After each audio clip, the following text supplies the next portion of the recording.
Welcome to Thursday Thought Leaders at DW Healthcare World. My guest today is Mr. Girish Krishnamurthy, who is a board member and the Chief Executive Officer and MD of Tata Medical and Diagnostics, a healthcare venture from the House of Tata that aims to make healthcare affordable and accessible to all. Among other healthcare disruptions, Girish is the chief architect of the patented innovative healthcare transformative model known as the Digital Nerve Center. He envisioned and delivered high-impact healthcare services from primary to tertiary care, including specialties like oncology through this model. Girish has an MBA from the University of Texas, Dallas, and a graduate of electrical engineering and in mathematics from the University of Madras.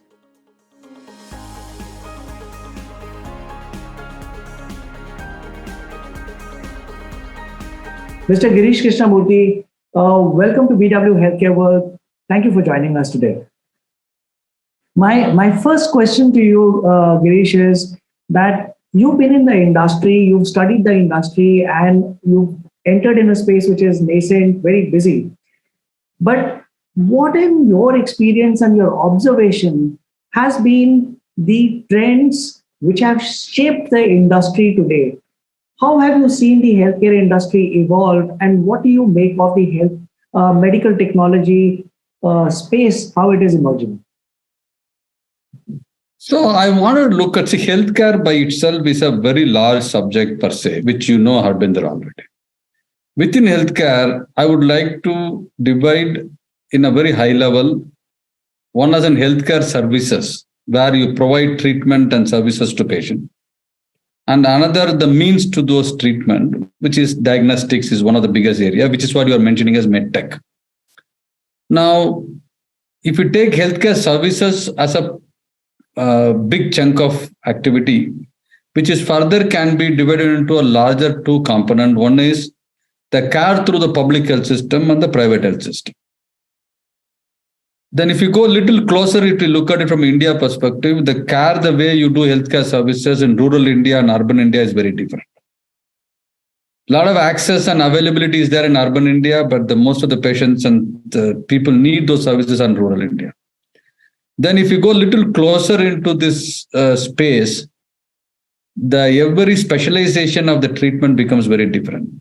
At least there are about 36 major specialization has to be individually focused. That is the way the evidence-based medicine has driven in the last 50, 60 years this space.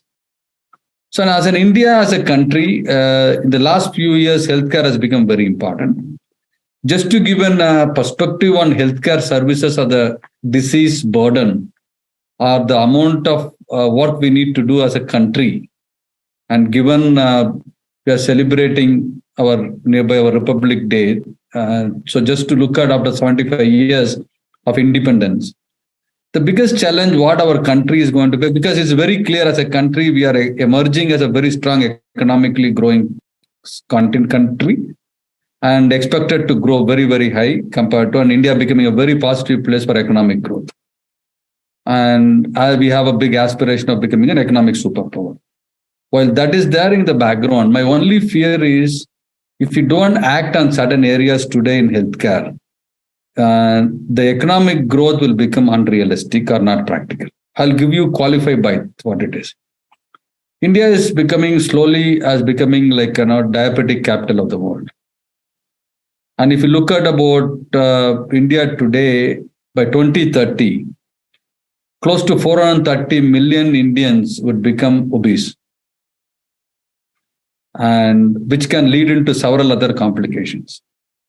So my feel is similarly TB, some of the cancerous areas, all of these diseases, it is hitting us in a very, very hard way. One is our population and the diversity and the kind of way we've grown in the last 50, 60 years, and our urban development, our ecological situation, all of these are contributing to this. There are several reasons that how healthcare can become a big problem for this country. My view is we have to act. And from Tata Group, based on our chairman's vision, developed a method called Digital model. And he has written a book called Digital Nation. Our Honorable Prime Minister launched that book, where how do we, the two big problem of India, which is access and demand. And in education, healthcare, judiciary, anywhere if you take access as an issue, and we have a huge demand. So he came up with an idea that to put a digital bridge to make access and demand converge, and which is a phenomenal concept. And in Tata Group, we have experimented several different initiatives in this space and proved that this model is really working. We have done in multi-specialty hospital, one of the largest hospitals in the country in AIIMS New Delhi. Then subsequently, we have done some major work in cancer care.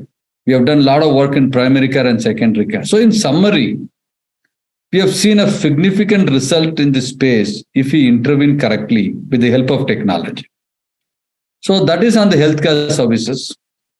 Then you spoke about medtech, and which I would like to qualify into medtech into diagnosis. Within diagnosis, all this medical equipment, medical devices are all around for a long time. Both in the diagnosis and medical equipment scenario, last 20, 30 years, the Indian stories is predominantly dominated by the international players.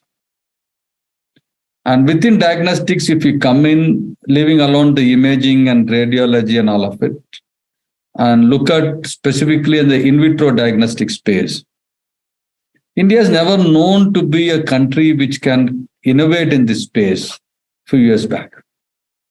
Even though we have very large capabilities or very deeper capabilities on science and research, but moving the science into integrating with technology and making as a product, which is not happened till recent times. And COVID has really fast-tracked some of this situation.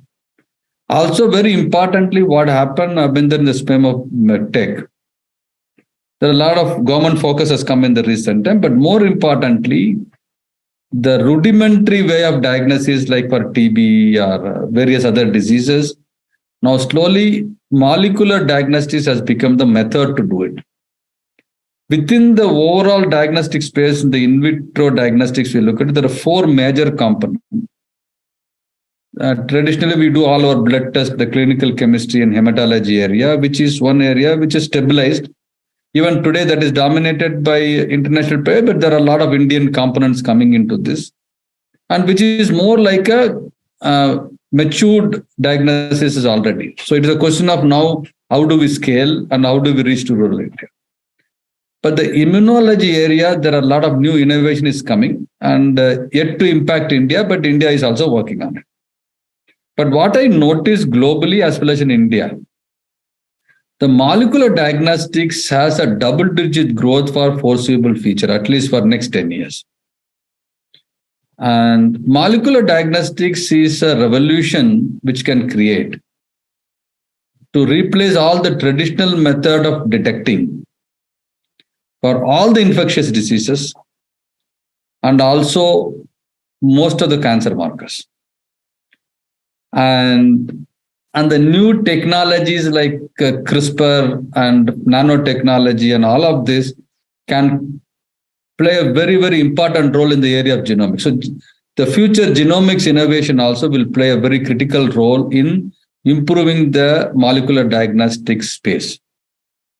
And thanks to COVID, India has slowly become a strong in molecular diagnostics product creation. And Tata MD is also become a strong player in molecular diagnostics, and we have created a few products. So that is the way I see that in the next 5 to 8 years' time, India has an opportunity to emerge as one of the strong country to produce various diagnostics products from India for the global market with innovation. But here the science, deep science is very critical. And deep science integrated with some of the latest technology becomes very important to create a very strong molecular diagnostics portfolio and immunology portfolio. There are close to point of care test will become the game. Rapid test will become the model. All of this will become one of the important growth area for India in the coming years. And when you look at the medical devices and equipment, earlier, we had a kind of a policy which was not very encouraging for the industries. If you import a finished product, which was much cheaper than bringing input material and raw material to produce medical devices and equipment in India, but thankfully, government has addressed it. The new medical devices policy and then new focus on supporting various product companies and then the medtech zones, all of these are fast tracking this industry. So I feel the next 5 years is very critical for India to emerge as a very good quality player, because I will tell you how this looks from the global market perspective. Last 30, 40 years, if you look at it, the most of the product in this space was developed, regulatory approved, either in the USA or in the Western Europe. The last decade or so, there is a major chunk of companies started happening in Japan, South Korea, and China. And Chinese product has its own advantages and disadvantages. And still, but the dominant factor in this space is the US and the Western Europe companies. Now, in the last few years, that is slowly changing. But certainly the Make in India movement and Make in India thinking, which is fast tracking some of this thought process. But India still not fully equipped to manufacture high quality in this space. We are just in this journey. But we don't have much time. I feel in next 3 to 5 years, we need to crack it. We need to understand exactly how to bring high quality global product out of India. And not just being a contract manufacturing destination. That's the way we started in pharmacy. I don't want to follow that model. And right from the beginning, we should be considering ourselves as one of the high quality manufacturing destination and have the deeper science research capabilities. This can really make a big mark in next 5 years. And I feel next 10 to 15 years, high growth is possible globally in this area. And I believe in next decade or so, at least 1 or 2 companies will come from India as a very strong top 10 companies globally. At least that is my wish list. Right. So, Girish, this brings me to a point. I completely understand that we have not been able to create a global product or a global organization that has created a global impact. But one is I want to understand what kept us at bay. We are a nation that has produced some of the best doctors. We are a nation that has produced some of the best engineers. But something has, and we have created a global impact in other countries, but we have not created a global product emerging out of India. What is the role of the private players? What is the role of the government? What needs to happen? We have seen that during the pandemic, we have proven that we have the ability, but what needs to change? Very, very important, pertinent question, Harbinder. See, in the diagnostic space, science plays an important role. So I mentioned earlier that deep science plays an important role. Now, in this space, the deep science in India are all there in research institutions and academia.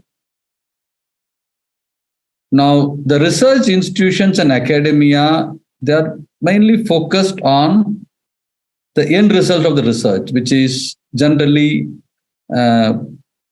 innovate and publish some paper in the right journal. That is the method in research institution and academia operates, with the assumption that that will feed into the various larger scientific community to convert that into product. But it not generally naturally doesn't happen, because very small percentage of published paper gets converted into product. Now, if you look at countries like Israel and few of the European countries, the research is focused to create product. This is point number one. Point number two, for unlike other industry, a startup ecosystem to come into this space and come up with an idea and then creating a product is not possible because, or it is difficult. I won't say not possible, it is difficult because the initial investment is required for the lot of deeper research. One is it is time consuming, and the second, to have the right set of infrastructure and human resources to make it happen is a long gestation period the startup companies cannot sustain. Now, this is the very classic problem of this industry. So we have not connected the academia and research institutions with the industry effectively. And a lot of large business houses like us, earlier we were not fully into this space. And so all of this factor together did not make it happen. But during COVID, what happened? We realized the importance of our own creation of this product and manufacturing when the supply chain got disrupted. Our population is not getting the right product within the right time at the right price point. Then when we go and dig deeper, what we realize that economically it is not viable if you don't create on your own. So that has given a wake-up call. Now there's a major change is happening in this space. And government also is making a lot of policy decision in this manner to make it happen. And I feel this is the fundamental gap. Now, one more point, there is a skill aspect here, which we are developing, but we are not yet there. See, science is one. Along with science, integrating this technology with the science is a second important point. The third very critical point, which is converting the science or what you see on a lab bench or what you see in a laboratory into a product, which is a very, very specialized area. In India, we make an assumption if something works on the lab, then that is done. But the biggest thing is productizing it. And to make a sustainable, scalable, repeatable product can work on in any practical condition within the affordable characteristics of India. And that is where still we lack yet. And I believe there's a lot of actions are happening. And I feel in next few years will emerge that, or at least we'll learn how to create a high quality products in this space. I hope I answered your question. Absolutely. Your answers are leading me to my next question, which is actually a very beautiful thing because that's the only time when we can have a conversation. Girish, a lot of innovation happens in isolation. There are a lot of these youngsters who are working on creating innovations, but they do not have the experience of, like you said, productizing what they are creating and also taking it to the market, because access, like you said, again, is a very big challenge in our country. Do you think that we are moving in a scenario where the large enterprises, large companies, large groups will come up with the responsibility to hand over some of these startups and work together and create an impact and difference in the healthcare industry? Certainly it has to happen because, see, large houses has got a lot of advantage. They have brand, they have market access, they have the ability to work on policy decisions, and they can expand very quickly to global market. And they have the financial capabilities to support for a larger growth. All of this is the larger corporations and larger companies' capabilities. But a lot of times in large companies, new innovation is very difficult to come. Even though the science and other capabilities are there, the overall scheme of things, disruptive science and technology happens in small companies or in startups. And given the necessity of our country and the speed is everything, I feel this necessarily has to come together. But it won't happen in the way it happened in the tech sector, where you develop a software or you develop an app, and then quickly somebody becomes a huge valuation happens and a lot of private equity is coming into play. But here it will go for a traditional path, where you develop a product and you have the ability to prove the science in the product. And then big companies can take and leverage this to manufacture and go in a traditional manner in the overall go-to-market distribution channel to see how it is happening. And then a lot of these smaller companies can become merging with these larger companies or continue to maintain some kind of a partnership relationship.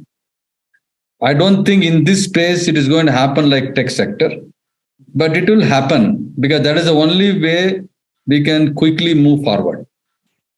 Got it. I totally agree with you. I think, collaboration is the only way forward if we want to progress and make a progress faster than what we have seen in the past. Girish, you have been working very closely with the diagnostic industry. You have been observing, working with them. Now, if you look at the diagnostic industry, it is typically a very fragmented and not a very organized sector, you know. And also, when the companies that are serving them, few large ones are there, but largely the supplies are being provided by smaller unorganized sector. What, in your opinion, are your insights about the diagnostic industry, and how do you think it will pan out in the years to come? Very important question, Harbinder. I don't know whether I can justify, do justice for your question, because I'll do my best. I'll try to do my best with what my knowledge and insight in this space. See, first let us understand what is in this space globally happening, or globally how it has been organized. I will take a small segment so that it becomes easy rather than keeping the whole diagnostic. Let's say in vitro diagnostics. So in this space, the youngest company of top 35 companies in the world or top 40 companies in the world is minimum 35 years old. And they're all in the range of about $20 billion. So this is the global company standard. That means the global leaders have last 30, 40 years have created a lot of methods, technique, process, and various activity on this. So any new player coming here and then overnight can make this solve the problem is close to not realistic. This is one part of what you are mentioning about this unorganized and how do you see it. So that data point you need to know. It's highly a globally driven, Western, Europe and US driven model. Then when it comes to a country like India, which is on the global market, if you take US for example, hardly about 100 companies in the US, they do business outside the US in this space. Rest of them all satisfied doing business in the US itself with 30 million, 50 million, $100 million business. So globally also it is unorganized. You have several large $1 billion, $20 billion companies, they operate globally. And the rest of the 90% of the companies which is there in the Western world, they don't even go out of their country. This is one situation you look at that way. Right. Second, when it comes to India, traditionally India is a market as looked at as the international product to come into India. So the Indian companies, if you look at it, they are, even though they call diagnostics companies, essentially they are all distributors or traders. They will have manufacturing license, but whether they're really manufacturing 100% or 80% or 20%, it's a varied degree. So that is the reason what happens. It appears to be unorganized. Then, in the diagnostic space, if you take in vitro diagnostics, let's say clinical chemistry for that matter, it is set up by the Western world a model where somebody manufactures a machine and they call us analyzer or various other equipment. So those equipment manufacturing IP, everything is international. And as I earlier told you that if you import that machine is cheaper rather than you assemble or manufacture in India. So it becomes very easy for us to import. So you import it. Then on that machine, you have to use for any of this called reagents type of stuff. That slowly last 8-10 years, some small companies started manufacturing it purely to create a cost advantage. Now, because of all these reasons, so India has always been considered as a market for consumption rather than a market which produces for the global reason. And that way it looked very unorganized. Now, last 4-5 years, there are various companies started coming in India, both on the medical equipment, medical devices, and the diagnostics, in vitro diagnostic space. They're slowly pushing the envelope and the needle further to emerge. And not many big players are entered into this space. So because of that, what happens? It appears in unorganized and highly import driven. Now, what I feel, like as Tata, we are experimenting in this space, whether there is a possibility for us to really play a pivotal role, which we believe so. Similarly, other players will come from India. So, but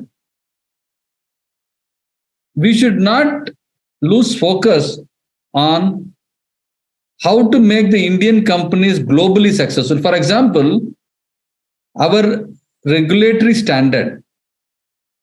So if you get an Indian FDA equivalent CDSO approval for your product, it is nowhere recognized in any outside India anywhere. I cannot even sell it to Sri Lanka and Bangladesh with an Indian regulatory approved product. So FDA, WHO, some of the European standard, Australian standard, Canadian standard is accepted. But not Indian standard is accepted. So the most critical piece for this to get organized and look like a very, very strong professional vertical, we need to have a mechanism to make our product globally recognized. That means our quality of our product creation, product process, and the standard should become equivalent to FDA. See, we are part of G20 today. So at least G20 countries, we should have a mechanism. If there is any lacuna, the way we are regulating or approving and certifying our product, we have to improve the standard and prove it so that Indian product is globally accepted in par with it. And that's what I'm saying. We are in a very nascent stage in this space. Right. The time you improve the global quality, start producing the global quality, this industry will get organized. Right. Yeah. I completely understand. I mean, I think, one of the things that we as a nation need to work on is to get our standardization procedures be recognized globally. And it all entirely depends on the kind of quality that we start producing. Girish, keeping in mind that there are new and upcoming strains and mutations of different disease-causing agents that we are seeing in the space today, how do you think we can build competency against any future pandemics or medical emergencies like the one that we have seen in the past? Do you think we as a nation are geared up now to face any such emergencies? See, this is a factor of unknown. So we can never say we are ready, we are foolproof. Any pandemic comes, we're ready, because we really don't know in this space what is going to happen. So nobody can say they are ready. How much ever you are developed, how much ever science capabilities you have, first of all, let us agree on a point. If that is easy, then COVID would have never happened. But saying that, I will give you one example where Tata MD played a very pivotal role along with ICMR, which can throw some lights to you. See, when COVID happened, then the major second wave of Delta happened. So at that point of time, in Tata MD, we have developed one platform. We said, okay, these variants are going to create a lot of issues for COVID. So we put a goal within ourselves: when the next variant is going to come, if you are ready to identify the variant faster, then we can handle the pandemic better.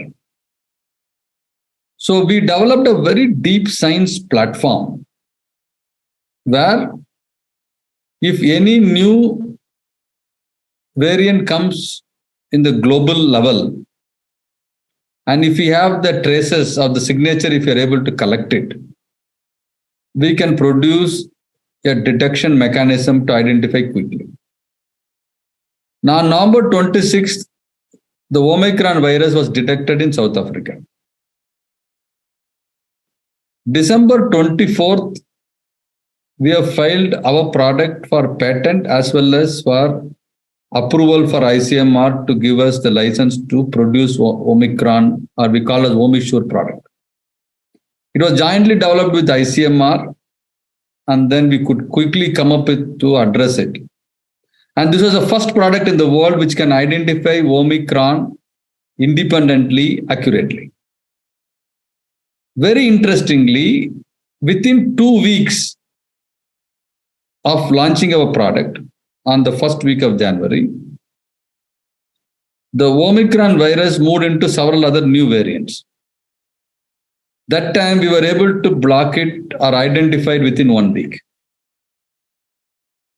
Now, from that time till now, any new COVID variant has come, we were able to identify it immediately, or pretty much immediately means within few days. So this gives you an idea that how we can be ready. And so these capabilities is one. And of course, in this space of pandemic, which you're talking are infectious diseases like COVID, gene sequencing capability plays an important role. Today, gene sequencing, even today, globally, the capacity is very low. And also it is very expensive. See, one more pandemic happens, and then if you need to sequence hundreds and thousands of people's gene, it's not going to happen easily. So we need to look very quickly that how we can be ready.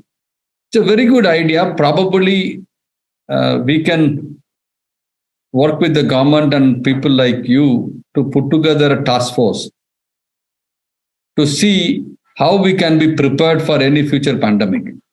Absolutely. Absolutely. And we can invest some of this infrastructure both on the private side and the public side, so that we can be ready to large extent. Yeah. So I think it's, what I hear is that, it's very difficult to say that we are prepared so that we can avoid any such kind of an emergency. But I think we have made or come to a point where we are prepared to respond to any such kind of emergency quickly. But there is still a long way to go so that we are prepared even better. Girish, we have been as a nation talking of eradication of TB, right? What do you think should be the role of the industry that it can play when it comes to actually making it happen without any delays? What is your point of view on this? Okay. See, TB is one of the biggest threat for India today. I feel when the 2030 is the TB eradication or elimination plan by WHO, it is rightfully so that our Prime Minister want to fast track it and eliminate it as soon as possible, which is 2025. Of course, COVID has put a lot of challenges and delayed this, but still uh, we are trying to achieve by 2025 as a country. Now in TB, there are multitude different complications involved in eradicating TB. When identifying somebody who has got TB is the biggest challenge. Now today, we have a policy that if anybody possesses the TB symptoms, then they go through a diagnosis process to identify whether they have TB or not. But the issue is how much you can diagnose quickly, because the number of products available to diagnose TB is very less. So of course, Tata MD is also working on creating a product for TB to create a widespread. But leave that alone, forget about Tata MD. But here the most important part is we need to have an ability to quickly screen people. Now there are certain mechanisms, that is, you can do a simple X-ray, digital X-ray, or a quick camera type handle X-ray to screen somebody, and use an artificial intelligence to diagnose whether the basic signature of TB is there or not. If that is getting triaged correctly, then you can go through a molecular diagnostics and do a molecular diagnostic test and see whether somebody really has TB. It doesn't stop there. Now, what happens in TB, further complication, the drug resistance. And most of the Indians who is getting TB in India are prone for two drug resistance. But we cannot say that that is the only two everybody will have, but much more can be there. So you have to test for that which drug has got resistance. Today we test for rifampicin and INH, which is the predominant dominant drug resistance we could. Once you have all this information, then you have to put together a treatment plan for an individual. The treatment, during the treatment, minimum it will take 6 months to treat somebody. During the treatment, that person cannot do anything else other than get treated and has to be very careful of spreading. So this makes TB becomes very complicated because it's a very long drawn 6 months, and a lot of poor people in rural India cannot withstand that amount of period. And government of India has to really has put a fantastic program to eradicate it. But we are in the early stage of implementing a lot of across the country in this space. So this is the challenge on TB, if you really look at it. So diagnosis and treatment, screening, diagnosis, confirmation, treatment, follow-up, continuous monitoring, all of this for a large volume of people. This has to be done at least about 8 to 10% of our population within next 3-4 years time. And then it is not going to stop there, because the eradication takes some more time. So some more traces will be there, some more traces will be there. So we are going to be in this game little for longer than 2025. And then there is another aspect in TB is the latent TB. Pretty much most of the population, 70, 80, 85% of our population, and with the TB would be latent. And when the immunity comes down, then it becomes manifest. So we have to be very careful how are we going to handle the latent TB, because that is a huge amount of population. And there are a lot of innovation is happening. Then vaccination. So all of this plays a very holistic role in TB. And at this stage, it is public-driven, government-driven initiative. Right. But a lot of private players, treatment centers, diagnostics companies like us, has to really strongly pitch in. It is impossible only government to execute this. The volume is so high. I feel the more and more private industries chips in into this space, then this task become easier. And also remember that India is one country. There are other 7, 8 countries are like this in a highly affected by TB. So India can be a leader in solving the problem for others, because some of the major countries may not be interested because they are not TB countries. Yes. So it's an India problem, and India can be a leader to solve the problem for other countries. I'll stop it here if you have any further question to ask in TB. Yeah. Girish, the other problem that we are facing in healthcare, and this is not just India but globally, is cancer. Oncology has become a big space because we have more and more people detected with cancer, and the number is increasing. And within India, we are seeing the challenge around cervical cancer, and which is where we are losing a lot of women folk, and not many women or young girls are even getting vaccinated in time, which is leading to this problem later. What do you think we as an industry can do or should be doing to control this? And is it something that only the government can do, or is it something that can be addressed with a PPP model? So let us take, this is the problem is very, very different, Harbinder, compared to TB in HPV or human papilloma virus, which causes cervical cancer.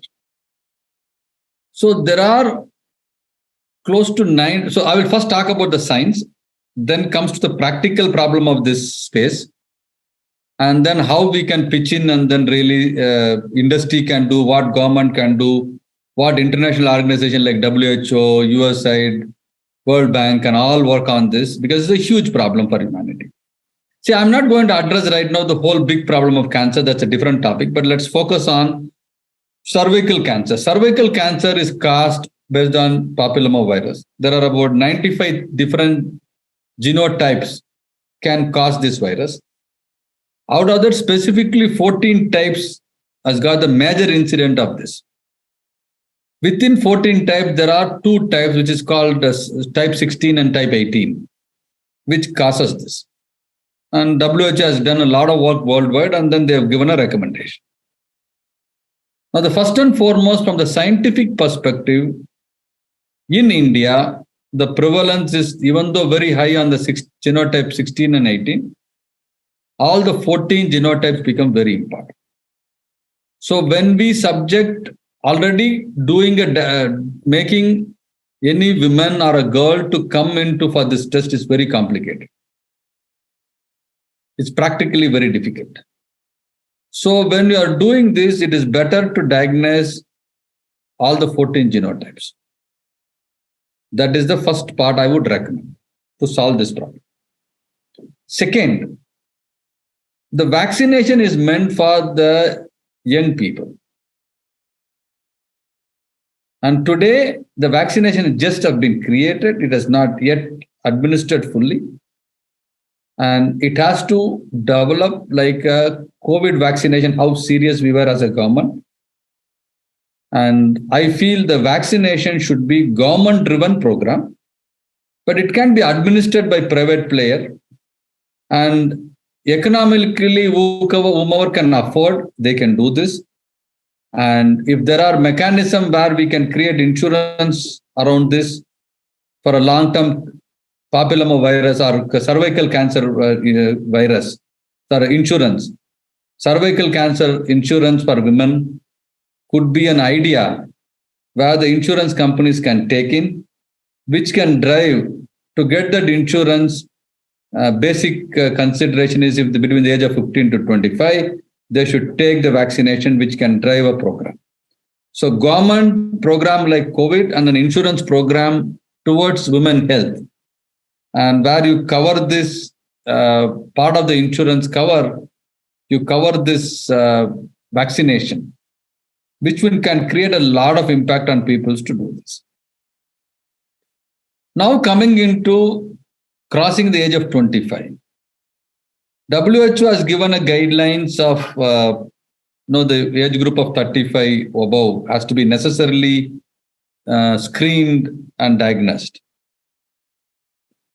And the vulnerable population is biggest in India, which is about the age of 30 to 70, which is close to about 22 crore women are vulnerable to this. It's a very large population.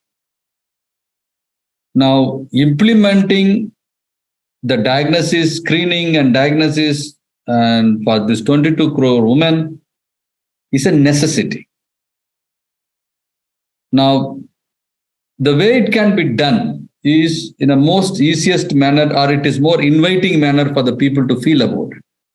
But it is not only sufficient there where you go and create awareness, people are going to come in, because the current method of identifying diagnosis, which is visual in nature,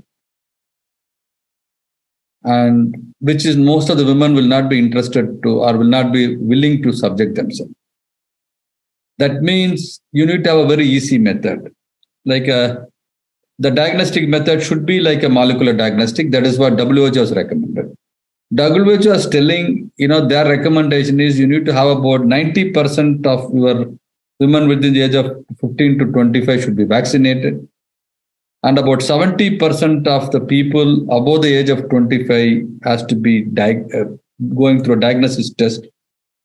And whomever is out of the 70% shows positive, you should be in a point to treat, you should create a capacity to treat about at least 90% of them. Then only in next 10 years, we will address this disease burden effectively. Well, that is WHO recommendation, but it looks to me is a very, very tall order. But we need to make a beginning. So the beginning should be diagnosis. So diagnosis should be in a position to do, like, women should be in a point to self-administer or at least collect the sample on their own, so that they can give it to a diagnostic center to do the test. And it has to be run like a program which we ran like COVID. Block by block in the country, taluk by taluk, district by district, statewide, dashboard, continuous monitoring, like how we have a TB board. Very soon we need to create a HPV board or cervical cancer board. And then ask the give a guidelines to private hospitals and clinics, because the treatment is very simple here. And when I say simple, it is not like a cardiovascular disease where you have to have deeper care, like a huge tertiary care hospital has to do a lot of work here. So at least to diagnose this exercise, you can have all the private laboratories and diagnostic centers. You can guide them. So the individuals can go any of the private diagnostic centers and government diagnostic centers where you standardize a product, which are the product you need to test, like the way we did it for COVID, and have a national level dashboard. And if we start today in 2023, we can have a matured program by 2025. I feel in next 5 years, we can bring this disease into control. Mm-hmm. And it should be a larger program. Mm-hmm.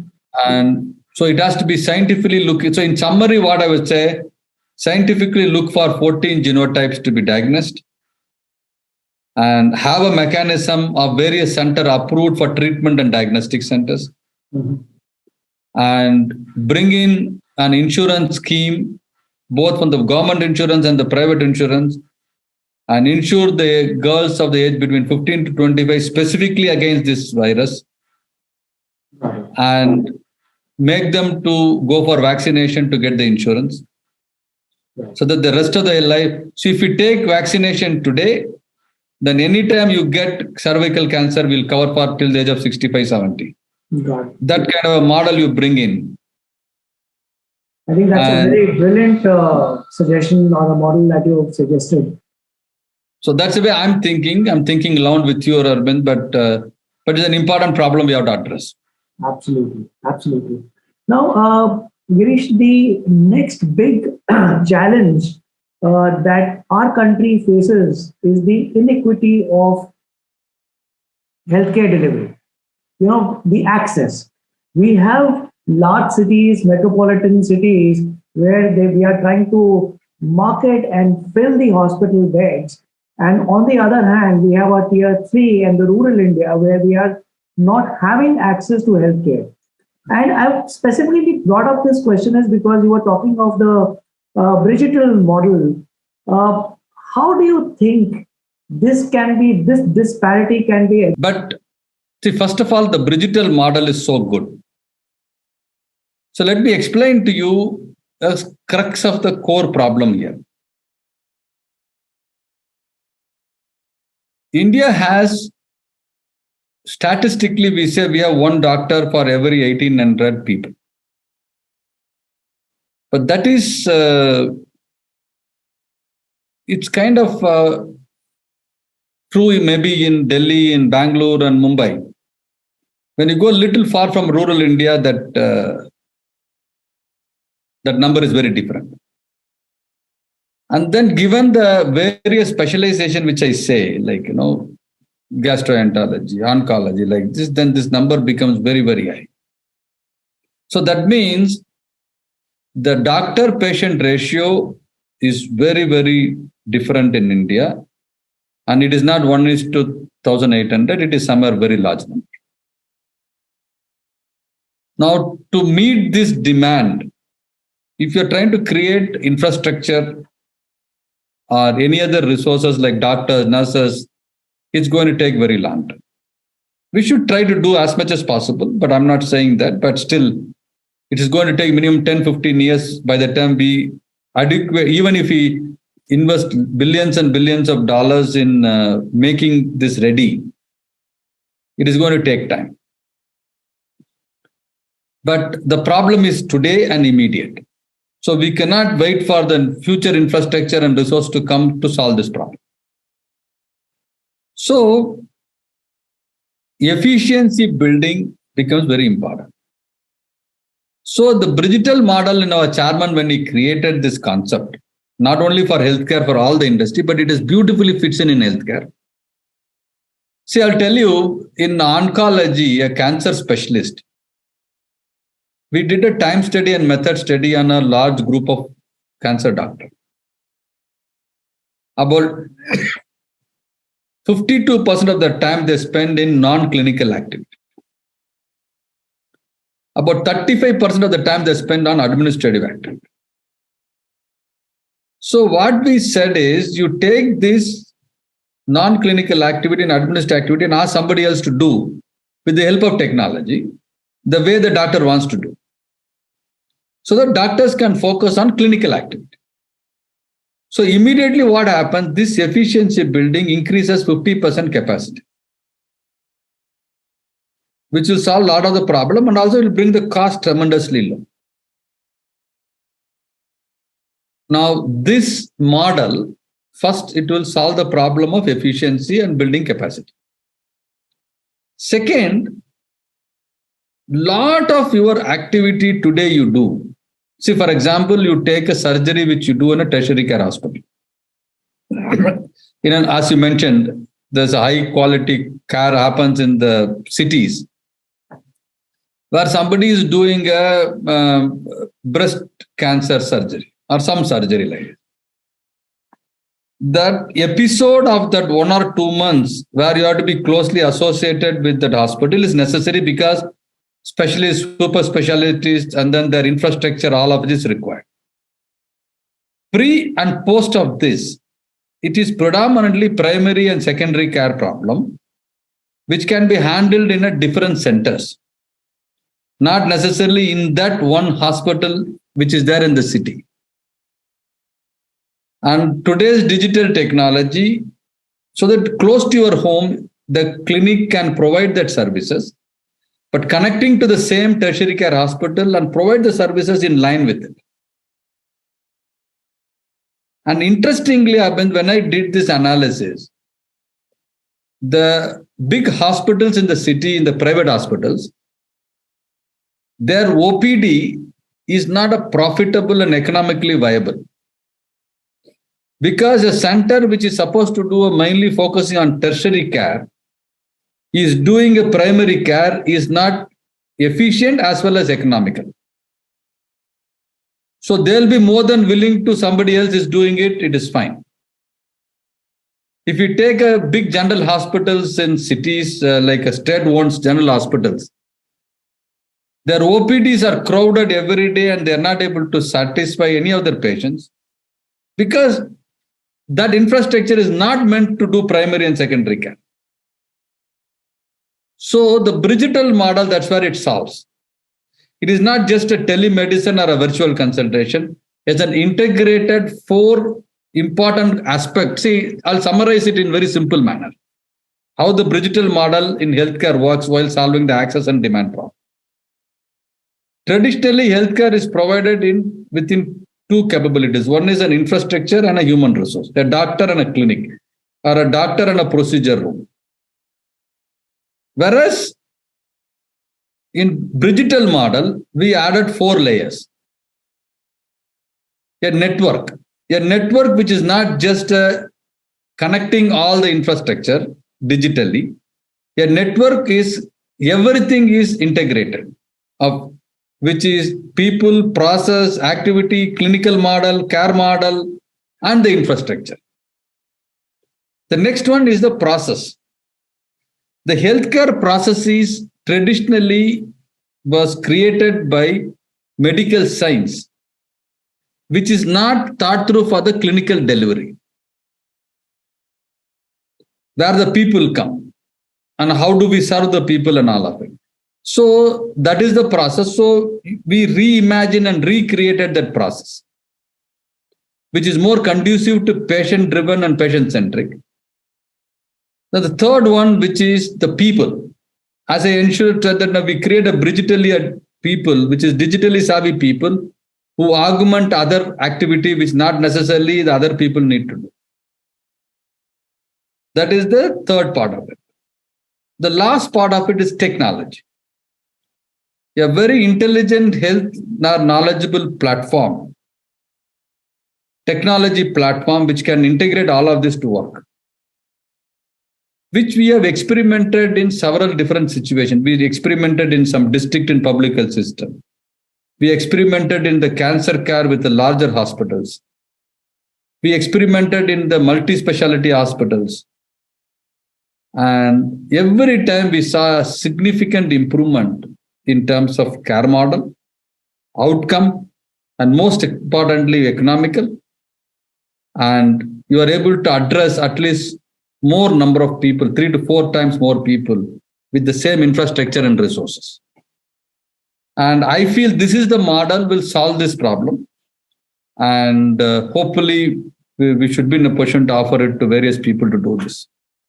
I think this is a very beautiful, and how you articulated it is, very, very beautifully presented, that, you need to reimagine and recreate the model, understanding how the ecosystem works, and then add a layer of technology to enable and build efficiencies in the system. Very beautifully explained. Girish, what are some of the trends that you see will transform the healthcare industry in 2023, addressing to what I believe are the 3 pillars of healthcare: the access, the quality, and the affordability? Okay. In 2023, you are asking, in the future you are asking? Let's address 2023 and the near future. See, the difference between 2022 and 2023. In 2022, we were just coming out of pandemic. We were gripped with fear whether our real life will come back. Now that is behind us. All of us are confident that we can march ahead. So this is first part. One backdrop I want to tell. Second thing, till 2019,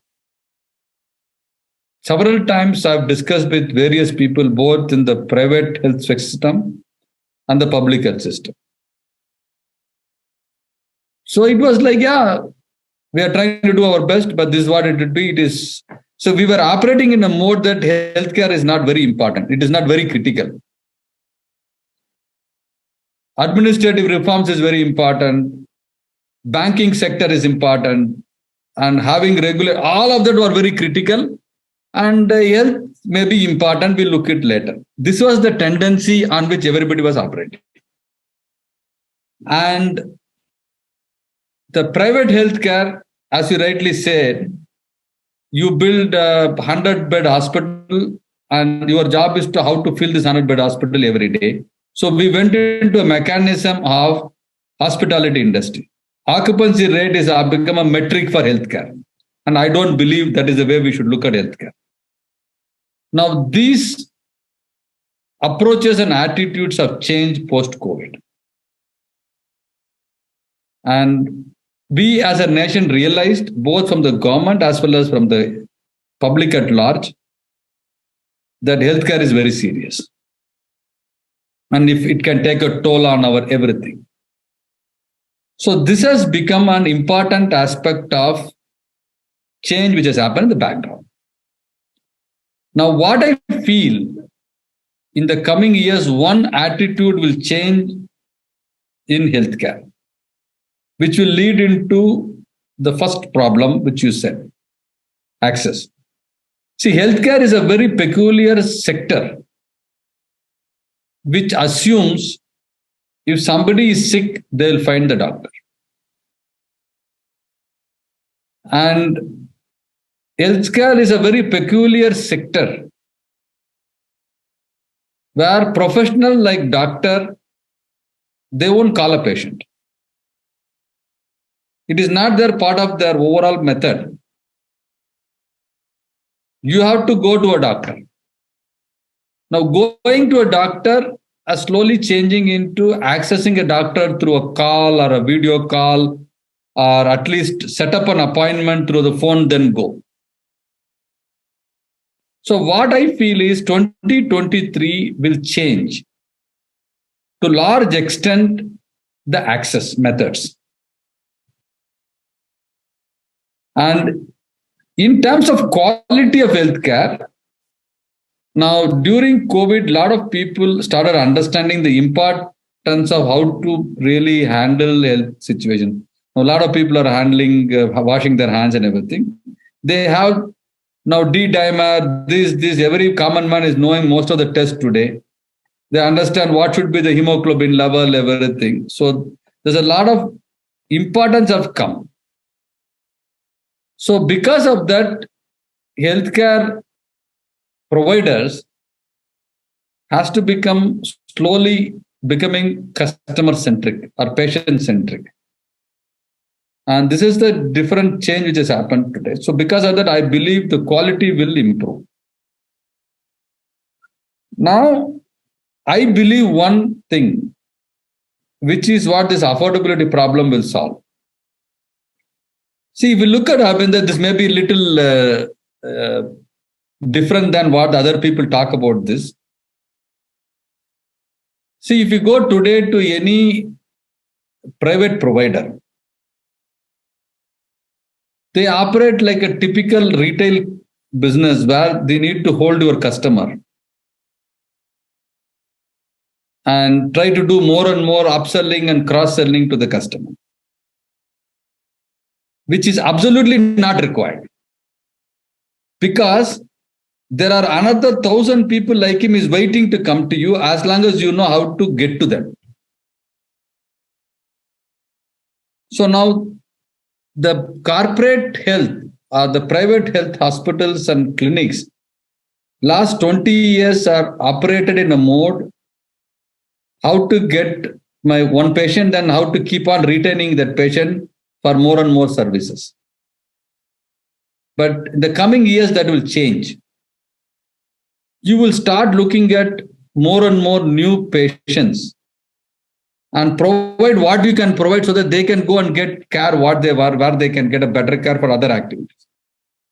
When they start doing that, the affordability will start automatically will improve. And affordability, we cannot artificially go and fix it, because anything you try to do, somebody is going to ask the question, who is going to pay for it? So you cannot influence the affordability through some other mechanism. Affordability will manage as soon as the provider starts thinking that, okay, where is my next 1,000 patients? And I believe it will happen in next 2-3 years in that manner. Got it. Girish, you are a thought leader in the industry, and you have the knowledge of the industry and not just the segment of what you operate in. What is your expectation from the policymakers of this nation, and also specifically from the upcoming budget, that you feel can impact positively the healthcare delivery in our country? So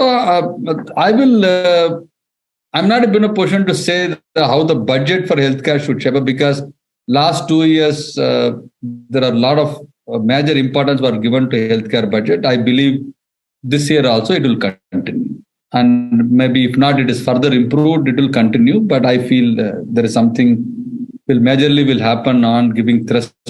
But when it comes to public policy,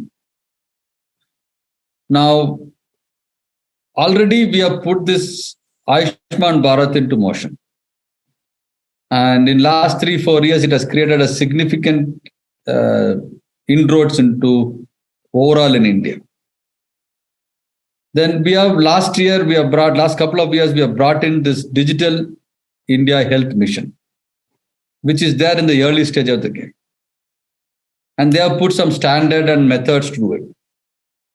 Now, what I believe that the Digital India Health Mission, along with the Ayushman Bharat, and more importantly, what is there in the Digital India Health Mission, the same structure and the standard can be brought into a private healthcare provisioning, and accommodating private insurance into the overall scheme of things will be a game changer in India. And the policy maker, right now it is still very early stage in Digital India Health Mission. And it is more or less operating in the public health domain. While it is principle-wise, it is encompassing all the private health, but private health yet to make any impact into Digital India Health Mission.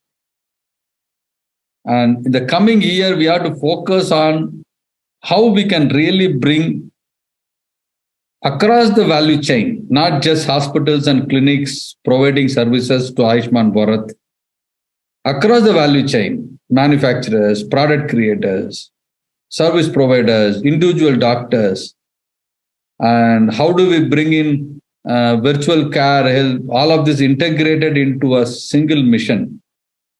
And where in a there is a beautiful manner or an interesting manner we integrate private providers and public providers, all of them work together in a model of care, can revolutionize the method we can deliver. And we have experimented few of it, but that is the most critical piece. Got it. Girish, I have an unplanned question, a thought that came into my mind, and I want to pick your brain on that. In one of our earlier questions, you answered and you mentioned that we have to move away from the mindset of owning the patient, owning that data. Now we're talking of the data being shared among various providers, collaborations coming in. A lot of data through genomic studies, etc., will be also captured. What about this data reaching in the hands of your insurance company and they choosing not to deliver the covers? What is your thought on this? I mean, what could be the negatives of this data and the privacy that will be compromised? So there's a detailed work on the individual data protection and the Data Protection Act, which is recently being enacted. And so there is a ownership on a third-party representative whom you are assigning to this and there is a certain amount of credibility involved in this setting up that model. The second part is, my view is, Abhinda, the individual data.